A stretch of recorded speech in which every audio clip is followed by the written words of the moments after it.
Romeo 7 अध्याय। हे भाइयों, क्या तुम नहीं जानते?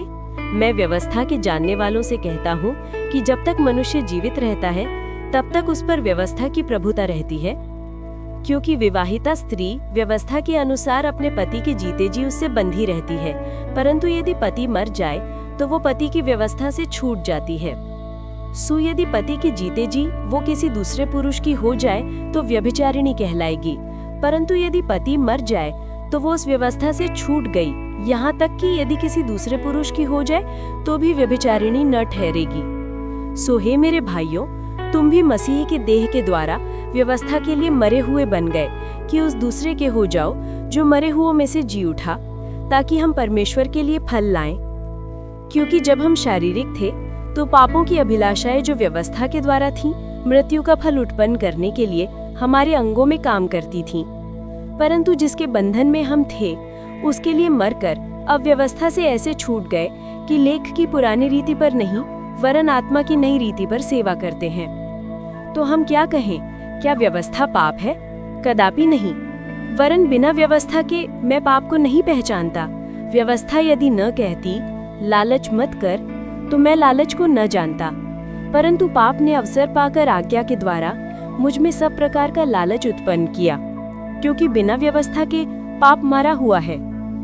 मैं तो व्यवस्था बिना पहले जीवित था, परंतु जब आज्ञा आई तो पाप जी गया और मैं मर गया। और वही आज्ञा जो जीवन के लिए थी मेरे लिए मृत्यु का कारण ठहरी, क्योंकि पाप ने अवसर पाकर आज्ञा के द्वारा मुझे बहकाया और उसी के द्वारा मुझे मार भी डाला। इसीलिए व्यवस्था पवित्र है और आज्ञा भी पवित्र, ठीक और अच्छी है। तो क्या हो जो अच्छी थी मेरे लिए मृत्यु ठहरी? कदापि नहीं, परंतु पाप जो अच्छी वस्तु के द्वारा मेरे लिए मृत्यु उत्पन्न करता है, ताकि उसका पाप होना प्रकट हो और आज्ञा के द्वारा पाप बहुत ही पापमय ठहरे। क्योंकि हम जानते हैं कि व्यवस्था तो आत्मिक है, परंतु मैं शारीरिक हूँ और पाप के हाथ बिका हुआ हूँ। और जो मैं करता हूँ उसे नहीं समझता, क्योंकि जो मैं चाहता हूँ वो नहीं करता, परंतु जिससे मुझे घृणा आती है वही करता हूँ। और यदि जो मैं नहीं चाहता वही करता हूँ तो मैं मान लेता हूँ कि व्यवस्था भली है। तो ऐसी दशा में उसका करने वाला मैं नहीं वरन पाप है जो मुझ में बसा हुआ है। क्योंकि मैं जानता हूँ कि मुझ में अर्थात मेरे शरीर में कोई अच्छी वस्तु वास नहीं करती। इच्छा तो मुझ में है, परंतु भला काम मुझसे बन नहीं पड़ता। क्योंकि जिस भले काम की इच्छा करता हूँ वो नहीं करता, परंतु जिस बुराई की इच्छा नहीं करता वही करता हूँ। और यदि मैं वही करता हूँ जिसकी इच्छा नहीं करता, तो उसका करने वाला मैं नहीं वरन पाप है जो मुझ में बसा हुआ है।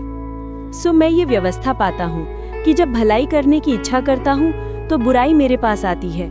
क्योंकि मैं भीतरी मनुष्यत्व से तो परमेश्वर की व्यवस्था से बहुत प्रसन्न रहता हूँ, परंतु अपने अंगों में दूसरी प्रकार की व्यवस्था देखता हूँ जो मेरी बुद्धि की व्यवस्था से लड़ती है और मुझे पाप की व्यवस्था के बंधन में डालती है जो मेरे अंगों में है। मैं कैसा अभागा मनुष्य हूँ! मुझे इस मृत्यु की देह से कौन छुड़ाएगा? मैं अपने प्रभु यीशु मसीह के द्वारा परमेश्वर का धन्यवाद करता हूँ। निदान में अपनी बुद्धि से तो परमेश्वर की व्यवस्था का, परंतु शरीर से पाप की व्यवस्था का सेवन करता हूँ।